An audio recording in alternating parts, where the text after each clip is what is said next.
Buenas tardes.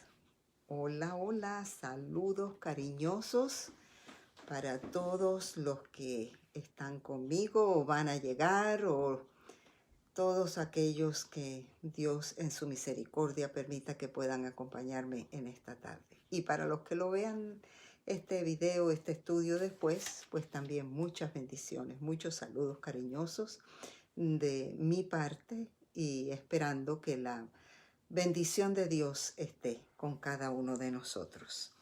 Bueno, es un gusto nuevamente estar aquí acompañándoles en esta aventura de estudio sobre mujeres de la Biblia. Hemos estado ya por un buen tiempo analizando, estudiando todos estos personajes. Y déjenme decirles, no hemos estudiado a cada una de las mujeres que se mencionan en la Biblia por nombre.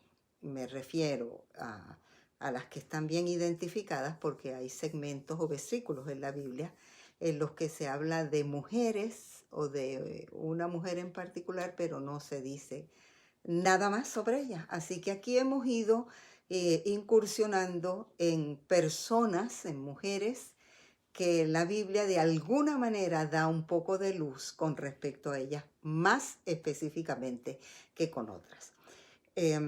Así que ha sido para mí todo un reto cada vez que escojo uno de esos nombres para estar con nosotros en el estudio, investigar, leer, buscar, concluir, imaginarme, respetando la santidad y la originalidad del texto bíblico, ¿verdad? Porque no busco en ninguna manera hacer mis propias conclusiones o llegar a mis propios análisis teológicos, porque primero, no estoy preparada para eso y segundo, la Biblia no necesita que nadie le haga eso. Ella de por sí misma, ella se expresa y dice, y solo lo que podemos es imaginar algunos de los escenarios, del marco histórico, de las posibles situaciones que se pudieron haber presentado en aquel tiempo y hacer una adaptación o una aplicación, más bien es la palabra, a lo que podría ser nuestra época actual y qué enseñanza eso nos trae a nosotros. Así que para mí este ratito que pasamos juntos estudiando estos personajes, créanme que resulta de mucho interés personal y de mucha satisfacción el poder yo misma conocer un poco más mucho de estos personajes de la Biblia. Y porque aparecen en la Biblia, no solo porque sean mujeres, me he ido por esa línea, pero en realidad podríamos comenzar a estudiar personajes masculinos y de hecho eso tiene una riqueza espiritual grandiosa, inmensa en las Sagradas Escrituras también. Así que es cuestión de que disfrutemos a la saciedad lo que Dios nos da en esta oportunidad. Bueno, por aquí tengo algunas personas que me están acompañando. Por ahí veo a María Cecilia, Dios te bendiga. Gracias por estar aquí. Margarita, comadre, paisana. Óyeme, me estás tentando con todos esos antojitos puertorriqueños que estás poniendo por allí. Hoy le decía a mi esposo, cada vez que miro los posts de Margarita, la boca se me hace agua.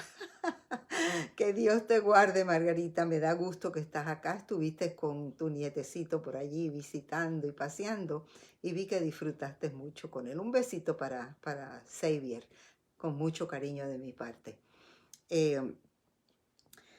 Así que gracias a los que están aquí con nosotros y yo sé que algunos más se irán anexando a medida que vaya pasando el tiempo.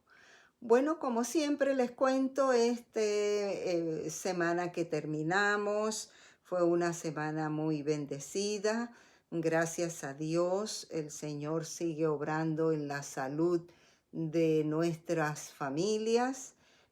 Poco a poco, mañana será un día crucial y significativo porque mi nuera va a recibir la segunda dosis de tratamiento para su enfermedad.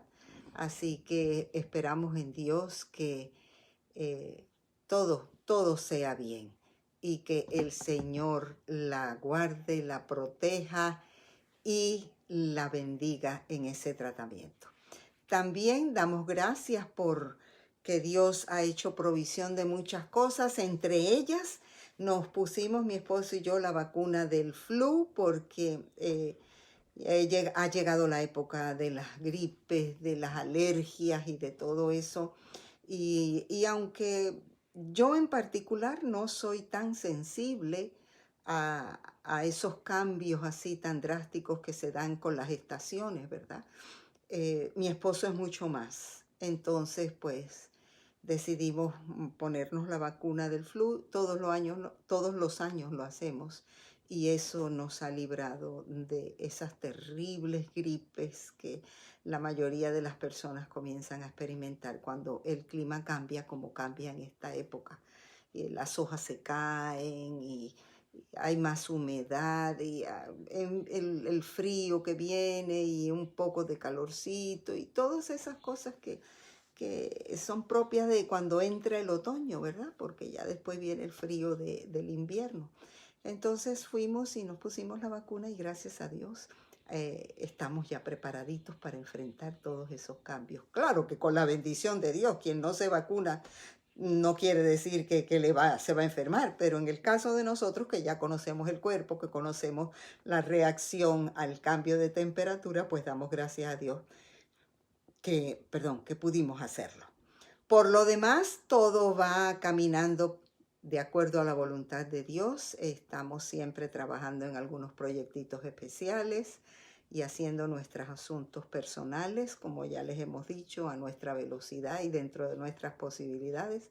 Y aquí estamos para honra y gloria de Dios, haciendo lo mejor que se puede. Disfrutamos de un hermoso sermón el sábado en la iglesia.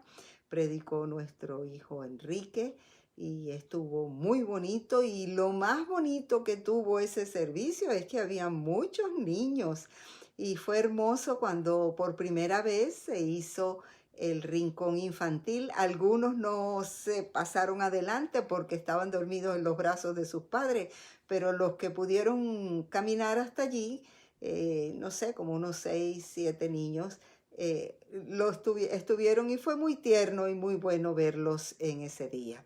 También estuvimos disfrutando de todas las felicitaciones y las palabras de ánimo de muchos de nuestros hermanos de iglesia, de nuestros amigos, que nos recordaron cómo el Señor ha bendecido la obra del ministerio que se ha realizado.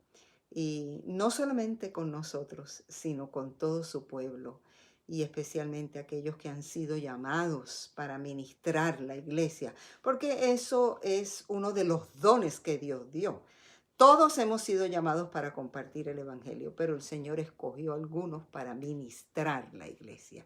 Y a esos que escogió para ministrar, el Señor, de acuerdo a su honestidad y a su nivel de entrega a ese ministerio, el Señor ha prosperado la obra de sus manos. El sábado fue un día de alabanza y de gloria al máximo pastor de los pastores, para agradecer por el privilegio de dejar aquí en la tierra un grupo de ministros para seguir su obra dirigiendo su pueblo hasta que Él venga a llevarnos a todos para el cielo, y entonces ya viviremos con Él para siempre. Que fue bonito, fue muy, vamos a decir, inspirador ver el cuerpo ministerial trabajando en diferentes partes y recibiendo de su iglesia, no la adulación, porque ningún ministro necesita, ni requiere, ni debiera recibir adulación, pero sí la palabra de gratitud, la palabra de ánimo, la palabra de entusiasmo para continuar con la misión que Dios le ha entregado. Gracias a todos aquellos que lo expresaron, porque eso nos da fortaleza, sostiene los brazos como se los sostuvieron a Moisés para seguir adelante en la lucha. Bueno, ya después de todo este preámbulo y contarles todo lo que hicimos en el fin de semana, ya estoy lista para que comencemos el estudio de esta semana. Tiene unas características muy especiales el personaje que vamos a tratar hoy. Yo siempre les digo, porque siempre encuentro cuando investigo que hay tantas cosas especiales en las personas que la Biblia menciona y en los actos para los que fueron llamados o fueron usados por Dios que me impresiona y me emociona. Así que vamos a estudiar este personaje. Y para eso vamos a pedir primero la presencia de Dios con nosotros y la inteligencia y la comprensión que trae el Espíritu Santo cuando abrimos su palabra y estudiamos bajo su dirección. Así que eso es lo que vamos a hacer en este momento. Buen Dios y Padre nuestro que estás en el cielo, gracias te damos porque una vez más podemos abrir tu palabra, podemos estudiar, podemos analizar, podemos aplicar a nuestra vida lo que tú quieres que apliquemos y enseñemos a otros. Y gracias, Señor, porque en estas páginas sagradas has dejado mucha, pero mucha enseñanza para nosotros, para los que vivimos estos tiempos difíciles y que necesitamos pensar y tomar decisiones para ser fieles a lo que tú nos has dicho y nos has pedido. Te rogamos la presencia de tu Espíritu Santo con nosotros al abrir tu palabra, en el nombre de Jesús. Amén. Muy bien. Bueno, ya no saludo a más nadie, todos los que estén por ahí que vayan apareciendo. Primero que ya los veo desde lejos y no veo tan claro. Y otra cosa es que ya no quiero interrumpirme yo más y quiero ir de lleno a lo que vamos a estudiar. Nuestro personaje de hoy es una dama, como siempre, estamos estudiando damas, ¿verdad? La tenemos que estudiar en el contexto, yo no diría tanto de su esposo, como hemos estudiado a otras mujeres de la Biblia, en el contexto más de su esposo, pero sí la vamos a estudiar en el contexto de un grupo de personas que estuvieron muy de cerca involucrados con lo que se refiere a la actuación de ella y a la razón por la cual ella aparece en la Biblia. Su nombre es Jael. Y es posible que al escuchar ese nombre ya tú dices, yo sé quién es Jael. O es posible que nunca hayas tomado el tiempo para analizar específicamente quién era esta persona, por qué se menciona en la Biblia, qué hizo esta persona, qué contribución ella trajo a la historia bíblica y es la razón por la cual nosotros la vamos a estudiar en esta tarde. Su nombre significa cabra salvaje. Y a pesar de que ese nombre nos da la idea de alguien indomable y cuando sepamos qué fue lo que hizo, podríamos llegar a decir, con razón, era salvaje. No nos dejemos llevar por eso de primera instancia y vamos a hacer un análisis equitativo, justo del análisis de quién es o quién era Jael. La referencia bíblica de Jael, por si quieres venir con ella en tu Biblia y me acompañas, está en el libro de Jueces en el capítulo 4 y también se menciona en algunos versículos de Jueces capítulo 5. ¿Quién era Jael? Jael era una mujer casada con Heber, era el nombre de su esposo. Él era un ceneo, en otras palabras, era un miembro de un clan, de un grupo de personas descendientes de la esposa de Moisés. ¿Se acuerdan de Séfora? De allá, de los madianitas que estaban allá. Pues él era un miembro de un clan de esos. Su nombre, como ya les dije, era Heber. Y ellos eran un grupo nómada. Vivían en diferentes lugares, se movían de un sitio a otro y siempre vivían en carpas, en tiendas de campaña. que ellos mismos construían y que ellos mismos administraban, cuidaban, protegían esos campamentos formados por ellos. Muy bien, esta muchacha Jael estaba casada con este señor. La Biblia no menciona si era una mujer joven o era una mujer mayor, si tenía hijos o no lo tenía. Simplemente menciona que era la esposa de este señor. Pero podemos intuir por lo que se dice de ella en Jueces 4 y 5, que era una persona muy decidida. Un tipo de mujer así de las que si hay que hacer algo, vamos a hacerlo y ya. Se me parece mucho algunas características de personas que yo conozco. El técnico aquí siempre fue en sus años de dirigente de la iglesia, el que decía, si hay que hacerlo, ya, lo hacemos ya. No vamos a estar pensando si hay que hacerlo, si sí o si no, es ya. Y Jael era de esas personas que cuando se presenta la oportunidad y hay que hacer algo, decididamente actuaba.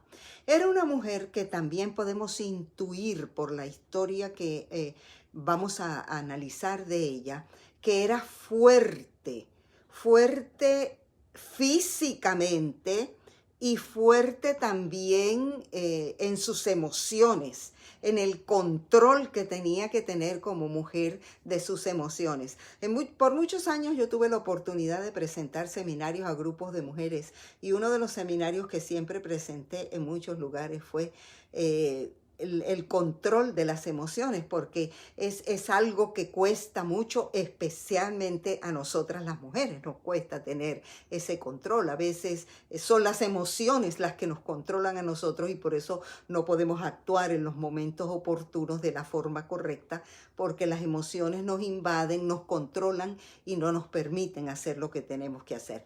Pero Jael era una mujer fuerte emocionalmente y cuando se requirió de esa fortaleza emocional, la vemos que ella actuó como debía actuar. También era una mujer muy segura de sus acciones. Lo que hay que hacer, hazlo presto, y esto es lo que hay que hacer, pues vamos a hacerlo. ¿No hay otra manera de hacerlo? Ok, pues bueno, vamos por ahí. De ese tipo de persona era Jael. Era clara y determinada en sus decisiones.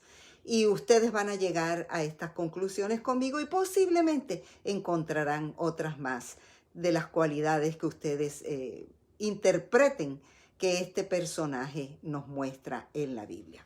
Ahora, ¿en qué marco histórico aparece esta mujer?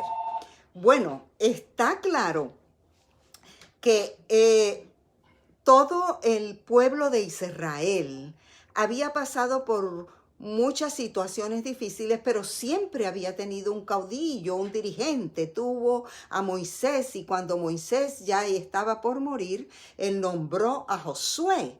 Josué estuvo militando, trabajando, dirigiendo, conquistando, haciendo muchas cosas por el pueblo, como se le delegó a él por Moisés y por ventura y orden de Dios, ¿verdad? Y encontramos en que la Biblia habla bien específicamente, y yo quiero invitarte a que tomes tiempo para leer en el libro de Jueces. Ese es un libro que habla bien bonito y bien amplio de muchos de los detalles que están involucrados en estos personajes. Y allí nosotros encontramos en Jueces capítulo 2, el versículo 8. Voy a tomar mi Biblia para leerlo.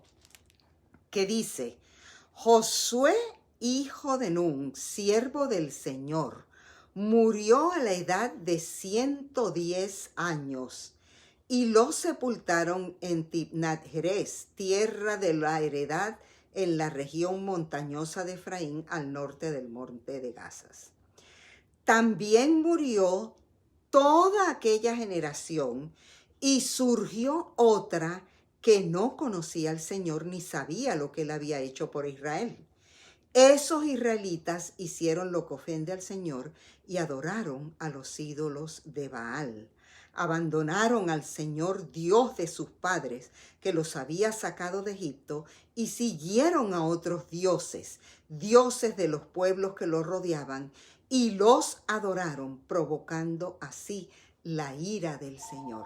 Fíjate, te darás cuenta, si sigues leyendo ese capítulo, que hubo muchas ocasiones en las que el pueblo era muy fiel a Dios cuando tenía un líder que se mantenía fiel.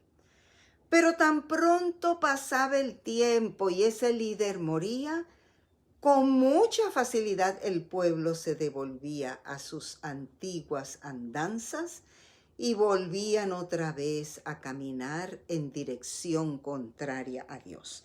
Y todo ese capítulo lo vas a ver allí. Mira, en el versículo 19 dice, pero cuando el caudillo moría, ellos volvían a corromperse aún más que sus antepasados, pues se iban tras otros dioses a los que servían y adoraban.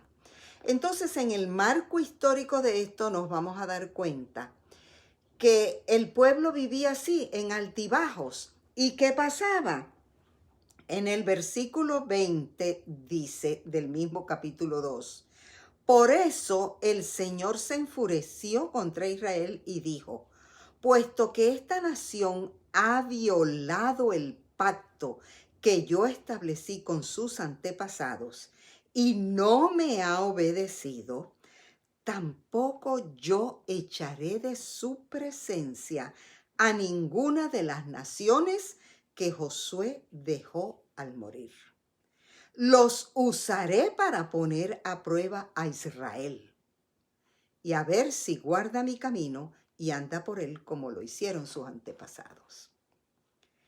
La razón por la que los israelitas no podían vivir en paz era porque el Señor, al ver esa inconsistencia espiritual de ellos, no les quitó todos los problemas que habían en el camino. ¿Te parece que a veces nosotros debiéramos analizar si muchas de las cosas que hoy día nos suceden y que nosotros decimos, Señor, ¿por qué las permite? Bueno, las permite porque todavía nosotros como que de vez en cuando echamos un pasito para adelante y a veces dos para atrás.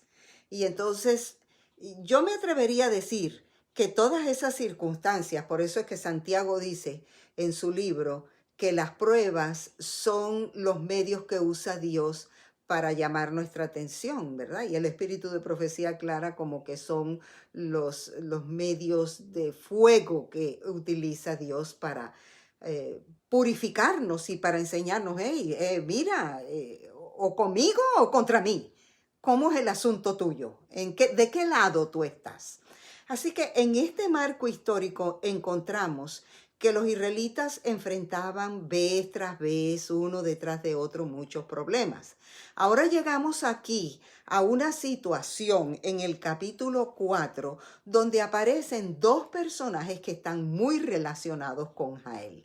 No son familia de Jael, pero tienen mucho que ver con el marco donde aparece Jael, que es el personaje, la mujer de la que estamos estudiando hoy. En el capítulo 4 empezamos hablando de una profetisa muy conocida. Yo creo que no hemos tomado tiempo para analizar esta mujer porque la mayoría de nosotros conocemos a Débora. Débora era una profetisa, era una mujer casada.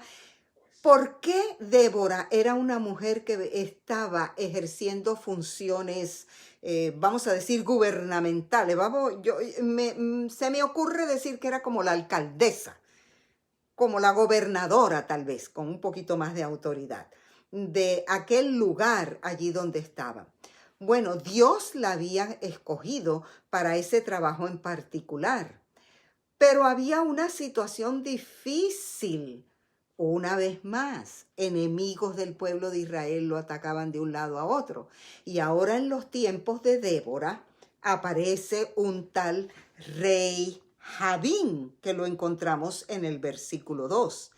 Así que el Señor, vamos a leer desde el 1.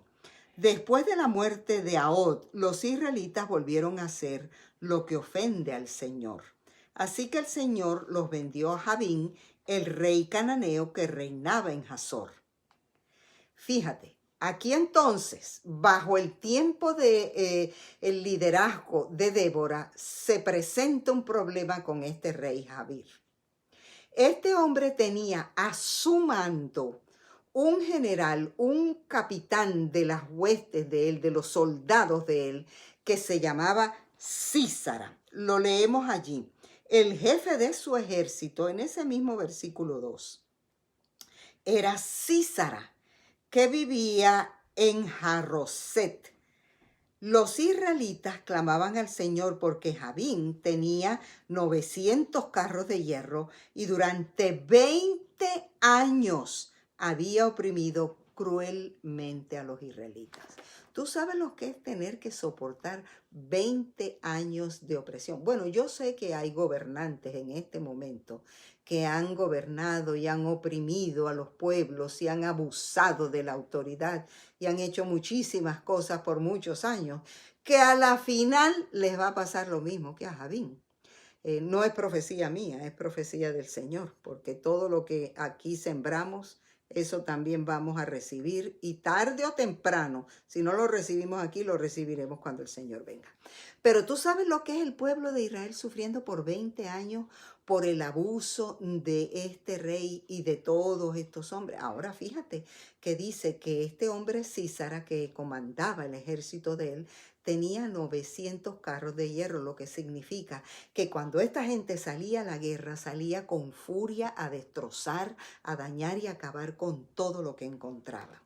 En esta situación, el Señor le indica a Débora que llame a otro personaje que aparece aquí en el versículo 4. Perdón, no en el versículo 4, en el versículo 6.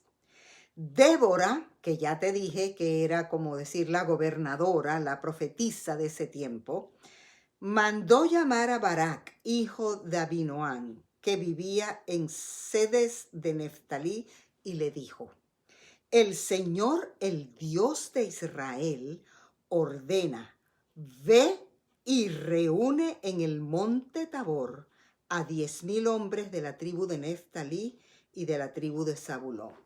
Encontré que se menciona aquí solamente la tribu de Neftalí y la tribu de Zabulón porque eran las que estaban más cerca, pero es muy posible que dentro del grupo de estos 10,000 hombres habían representantes de otras tribus más, ¿ok? Entonces no pensemos, oye, nada más estos participaron. No, pudieron haber participado mucho más, pero estos eran los que estaban más cercanos. El versículo 7 dice el mensaje que Dios le da a esta mujer y por lo cual llama a Barak: yo atraeré a Sísara, jefe del ejército de Jabín, con sus carros y sus tropas hasta el arroyo Quizón. Allí lo entregaré en tus manos. Así que el mensaje para Barak por parte de Dios a través de Débora era claro: hay que ir a acabar con este hombre Sísara. Hay que buscarlo y hay que atraerlo porque yo, dice el Señor, se lo dice a Barak, se lo confirma a Barak, yo me voy a encargar de él. ¿Y qué creen ustedes que hizo Barak? Bueno, el versículo 8 dice, Barak le dijo ¿a quién? Le dijo a Débora: solo iré si tú me acompañas, de lo contrario no iré. ¿Y cómo te parece a ti una respuesta así? De un hombre que supuestamente debe ser un gran líder, un hombre muy seguro de sí mismo, que Dios le está diciendo a través de la profetisa: mira, ve, busca a Barak, pelea con este hombre que yo te voy a dar la victoria, yo me voy a encargar de eso. Bueno, es interesante que él le dice: pues si tú no vas conmigo, yo no voy. ¿Cobardía? No creo que fue cobardía. De hecho, analizando en los escritos que hay, las interpretaciones que hay de esto, encontré, y estoy muy de acuerdo con lo que dice el comentario bíblico, que Barak no quiso que quedara registrado que había sido como una iniciativa de él ir contra Sísara a pelear, sino que fuera como respetar la línea de mando. Y eso me pareció muy bonito, porque ¿quién tenía la línea de mando en ese momento? Débora. Así que él no se amedrentó ante el mensaje, simplemente siguió la línea de mando. Si la que está al cargo de esto ahora es Débora, tú debes ir conmigo para que se sepa que en tu tiempo y bajo tu liderazgo, el Señor te usó para privar a su pueblo, o para, no para privar, sino para proteger a su pueblo en este momento. Mira qué lección tan bonita. ¿Qué lección tienen que aprender los dirigentes de la iglesia? De que Dios también escoge mujeres. Y no es aquí que yo estoy haciéndole propaganda a las mujeres porque yo sea mujer. No, no me malinterpreten. Pues yo tengo muy claro mi posición con respecto a la función de nosotras como mujeres en la iglesia. Muy clarita la tengo, la he tenido siempre, toda la vida. Gracias a Dios por eso. Pero qué lindo es ver que hay dirigentes y que hay hombres llamados por Dios que reconocen también que hay mujeres llamadas y usadas por Dios. Y en este caso, eso fue lo que hizo Barak. Si tú no vas conmigo, yo no voy a ir, porque tenían que mostrar un frente unido en cuanto a la línea de mando que Dios había establecido en ese momento que estaba mandando este mensaje. Así que en el versículo 9 vemos que Débora le dice, ok, está bien, iré contigo. Pero le dice ella, por la manera en que vas a encarar este asunto, la gloria no será tuya, ya que el Señor entregará a Sísara en manos de una mujer. Y aquí llega Jael. Aquí es donde nosotros nos enfrentaremos con esta dama de que estamos estudiando en esta tarde. Así que ya tenemos toda la imagen. Hay un rey Jabín que está atacando. Hay un mensaje de Dios a la profetisa, busca a Barak y que vaya y enfrente a este hombre, a Sísara, porque yo me voy a encargar de él. Van entonces Barak y va Débora con él hasta el lugar donde tienen que llevar, donde está Sísara apostado, vamos a decir así, listo para la batalla. Y si tú sigues leyendo en este mismo capítulo, de a partir del versículo 12, dice allí, cuando le informaron a Sísara que Barak, hijo de Abinoam, había subido al monte Tabor, Sísara convocó a sus soldados desde Jaroset hasta el arroyo Quizón. Entonces Débora le dijo a Barak, ok, el hombre cuando ve, este viene aquí a pelear contra mí, bueno, se fue y buscó a toda su gente y sus carros y todo lo que tenía y llegó allá, pero entonces el mando viene de Débora y le dice, adelante, este es el día en que el Señor entregará a Sísara en tus manos. ¿Acaso no marcha el Señor al frente de tu ejército? Le recordó muy bien, esta batalla es del Señor y es el Señor el que ha dado estas instrucciones. Y esto es muy importante que nosotros, mis queridos hermanos que me acompañan y hermanas y miembros de mi grupo y todo el que vaya a ver este video después, esto es muy importante que lo entendamos. ¿Saben por qué? Porque es que cuando es el Señor en que manda hacer las cosas, nosotros no tenemos que cuestionar ni los métodos ni la forma. Simplemente el Señor se vale de lo que Él quiere valerse para lograr su objetivo. Y por eso Débora le recuerda, adelante, ¿acaso que esta no es la batalla del Señor? Lo que haya que hacer aquí para traer la tranquilidad al pueblo hay que hacerla. Dice el relato, yo no lo voy a leer, que Barak bajó, peleó contra ellos. Y entonces en esa revuelta y en todo eso, Sísara sale huyendo. Lo podemos leer en el versículo 15. Dice que Sísara saltó de su carro y se fue huyendo a pie.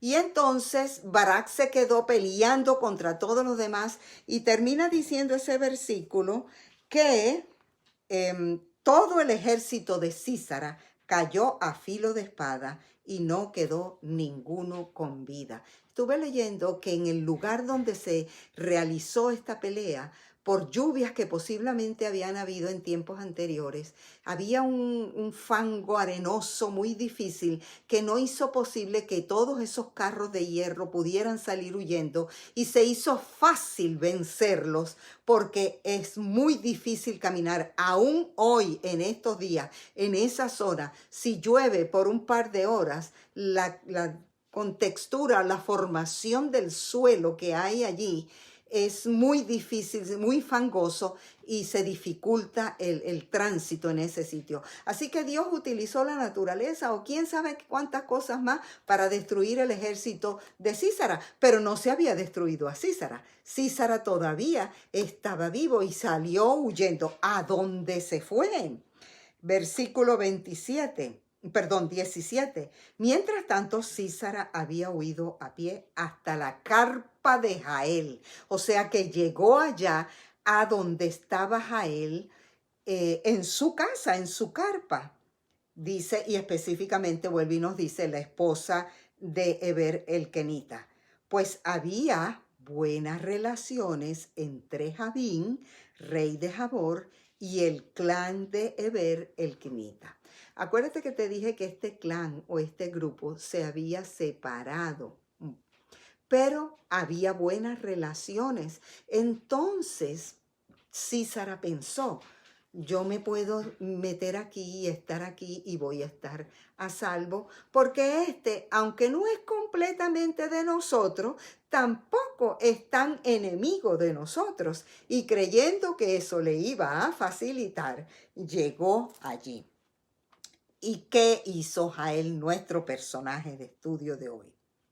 Muy bien, en el versículo 18 dice, Jael salió al encuentro de Císara y le dijo, adelante, mi señor, entre usted por aquí, no tenga miedo. ¿Sabía ella que venía huyendo? Claro que sí, estaba acostumbrada seguramente a escuchar de él y de sus carros y de sus hombres y todo, y ahora viene jadeante, caminando, corriendo, quién sabe cuánto le demoró. En algunos lugares encontré que le pudo haber tomado hasta cerca de 2 días llegar hasta donde estaba Jael.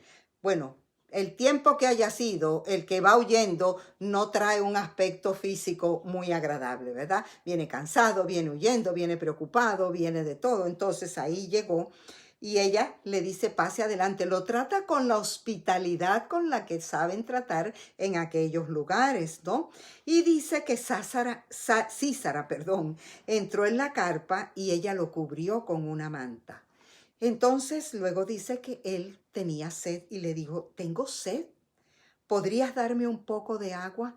Encontré también al analizar y al estudiar esto, que la costumbre de pedir algo para tomar en un lugar donde no se tenía muy claro qué tipo de relación había, si era un enemigo o era un amigo, de las creencias, o sea, si ambos estaban del mismo equipo, del mismo bando, quedaba a un lado porque se suponía que si te brindaba algo de tomar, entonces eso quería decir que aunque no pensaran igual, aunque no creyeran igual, la persona estaba a salvo en ese lugar. ¿Y qué hizo Jael? Bueno, como buena hospedadora, ella destapó un odre de leche, le dio a beber y volvió a cubrirlo. Entonces Císara le dice, mira, Jael, párate a la entrada de la carpa. Y si alguien viene y te pregunta, ¿hay alguien aquí? Contéstale que no. Pero Jael hizo algo diferente. No estuvo de acuerdo con la propuesta de Císara, sino que ella hizo todo lo contrario. Y aquí la encontramos en un acto que cuesta un poquito difícil pensar que una mujer se atreviera a hacer una cosa así, pero se atrevió. En el versículo 21 dice, pero Jael, esposa de Heber, tomó una estaca de la carpa y un martillo y con todo sigilo, o sea, suavemente, se acercó a Císara quien, agotado por el cansancio, dormía profundamente. Entonces ella le clavó la estaca en la sien y se la atravesó hasta clavarla en la tierra. Así murió Sísara. Esto está fuerte. Vamos a ubicarnos un poquito en la imagen. Esa muchacha, no sé si era joven o ya de avanzada edad, no sé. No creo que fuera muy adulta. Agarra una estaca de las que estaba acostumbrada ella a utilizar. Esperen porque aquí el telefonito me puso otro mensaje, pero voy a seguir adelante. Ella tomó una de esas estacas que ella estaba acostumbrada a usar, porque ellos como nómadas que eran, se movían de un lado para otro, de un lado para otro. Así que ella toma una estaca de esa, toma un martillo que tiene que haber sido bien pesado, muy pesado, y agarra esa estaca y se la atraviesa en la sien. Pero no solo que se la clava en la sien, tuvo que atravesarla de un lado a otro para que la cabeza quedara clavada en el suelo. Terrible. Yo en mi mente, cuando yo visualizo algo así, me parece aterrador. Pero bueno, eso sucedió. ¿Y qué pasa? Cuando viene Barak, que sabe que todo el ejército de Sísara ha muerto, pero que Sísara está huyendo, viene buscándolo y viene buscándolo acá donde está Jael. ¿Y qué pasa? Jael le dice rapidito, versículo 22. Barak pasó por aquí persiguiendo a Sísara y Jael salió a su encuentro. Ven, le dijo ella, y te mostraré al hombre que buscas. Barak entró con ella y allí estaba tendido Sísara muerto y con la estaca atravesándole la sien. Bueno, ¿cómo te parece este acto? Yo voy a analizar en los minutos que me quedan un poquito este detalle. Esta acción de esta mujer fue sorprendente. O sea, ¿cómo se atrevió a hacer algo así? ¿Bajo qué inspiración lo hizo? ¿Es que tenía sentimientos asesinos? No creo. No creo. ¿Es que lo premeditó? Si Sísara se aparece por aquí, lo voy a hacer. Lo menos que ella se imaginaría era que Sísara iba a buscarla a ella. ¿Pensó ella, ay, me gustaría hacer algo para ser reconocida para siempre? Tampoco está dentro de mis maneras de pensar, o que la Biblia me haga creer que eso fue así, una acción de ella realizada. De hecho, a principio me quedé pensando y dije, pero esta mujer trató con mucha amabilidad. O sea, su técnica, su estrategia fue muy especial, porque ella lo recibió muy amablemente, le dio de tomar, lo cubrió, lo que haría cualquier persona de aquellas tierras que todavía tienen esa costumbre de hospedar y de tratar bien al que llega a su casa, ¿no? Pero evidentemente había un plan que Dios, de alguna forma, había impresionado a Jael.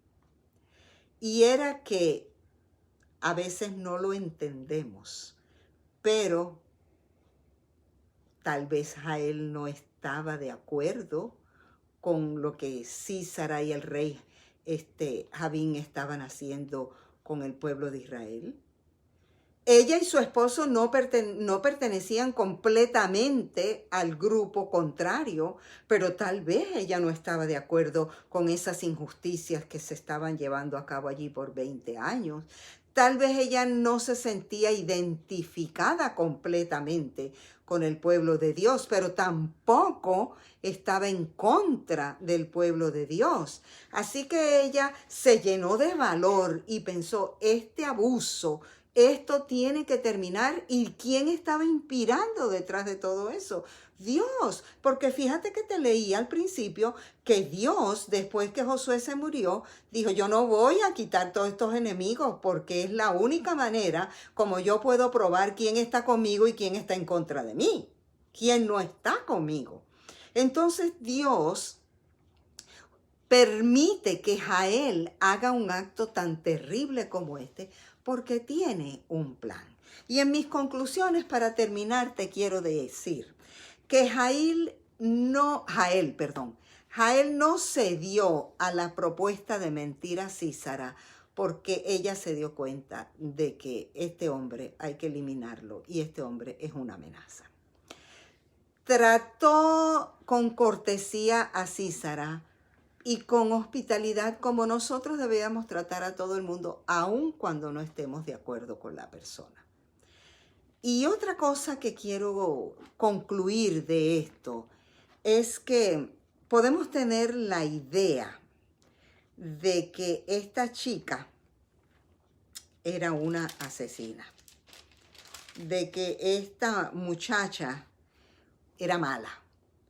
Pero si hubiera sido así, en el canto que Débora escribió como alabanza al ser el pueblo librado de Sísara y de todos estos, de toda esta opresión que por 20 años venía atacándola, no se hubiera dicho de Jael lo que Dios inspiró a Débora a decir de esta mujer.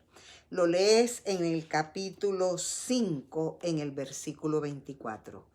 Sea Jael, esposa de Ber el Kenita, la más bendita entre las mujeres, la más bendita entre las mujeres que habitan en carpas. Hay una bendición especial para esta muchacha. ¿Por qué? Porque Dios obró en ella, obró mediante ella y la usó para librar a su pueblo y para protegerlo. Que el acto fue sangriento, que el acto fue terrible, sí, no le podemos ocultar lo que tiene el acto involucrado. Pero si Dios lo permitió porque tenía un propósito en particular, ¿quiere decir que ahora hay que ir matando a toda la gente por ahí que se opone a Dios? No, no es eso lo que quiere decir. Dios tiene un plan. Dios escoge la forma, el método, la manera, el tiempo, la persona o las personas o las circunstancias. Dios las escoge porque Dios sabe más que nosotros. Alabado sea su nombre por eso. Dios puede hacer de cualquier persona un instrumento para traer bendición. Y por eso aquí dice que sea Jael la más bendita entre las mujeres que habitan en carpas. Sísara pidió agua, Jael le dio leche, en taza de nobles le ofreció leche cuajada. Su mano izquierda tomó la estaca y su mano derecha el mazo de trabajo. Golpeó a Sísara, le machacó la cabeza y ahí sigue usted leyendo todo lo que dice. Porque lo hizo, suena cruel, se ve cruel, pero libró al pueblo de Dios y recibió una bendición. Son una de esas historias de la Biblia que yo completamente no puedo decirte que la entiendo. Solo me acojo a saber que hay historias extrañas donde Dios usa medios extraños para enseñarnos lecciones extrañas. Y esta historia de Jael es una de ellas. Una historia extraña con un medio extraño para una lección extraña. Lo único que sé es que Dios dirigió todo y trajo bendición por un tiempo. ¿Que el pueblo tuvo que seguir sufriendo? Sí, porque cada vez que nosotros estamos en esos altibajos, en querer servirle a Dios un tiempo cuando las cosas van bien y en darle la espalda cuando nos cansamos, ese ir y venir siempre nos llevará a tener que enfrentar situaciones difíciles. Que Dios nos ayude. Él quiere ayudarnos, de hecho. Él está siempre a nuestro lado, pero nosotros tenemos que ser un instrumento de bien. Yo doy gracias a Dios por esta historia difícil de entender, por este acto que a mí me aterra y que no creo que, que yo hubiera podido hacer algo así. Pero siendo Jael una mujer de decisiones firmes y fuertes, por la impresión que Dios le dio de lo que tenía que hacer, lo hizo y Dios trajo bendición. Que el Señor nos guarde. Y gracias por esta historia tan linda que, a pesar de tener todos estos detalles tan terribles, nos muestra el amor, la bondad y la protección de Dios por su pueblo. Oremos. Tierno Padre que estás en los cielos, gracias porque en los momentos difíciles en los que hay que tomar situaciones y decisiones difíciles, posiciones que tal vez no todos nos atreveríamos a tomar, tú inspiras, escoges y decides de qué manera y cómo se harán las cosas, pero siempre con el propósito de bendecir y librar a tu pueblo del mal. Padre, días difíciles habrán de venir y no sabemos en qué forma las lecciones que aprendemos de estos personajes las tendremos que aplicar a nuestra vida personal. Ayúdanos, Señor, para que siempre podamos seguir tus instrucciones y ser sumisos a tu palabra. Gracias, Señor, lo pedimos en el nombre de Jesús. Amén. Muy bien, gracias por estar conmigo, gracias por ver el video, por acompañarme, por compartirlo, y que Dios nos ayude cada día a ser más fieles a Él, no importando las circunstancias. Nos veremos el próximo lunes si Dios nos da vida y salud. Los quiero mucho. Un abrazo para todos.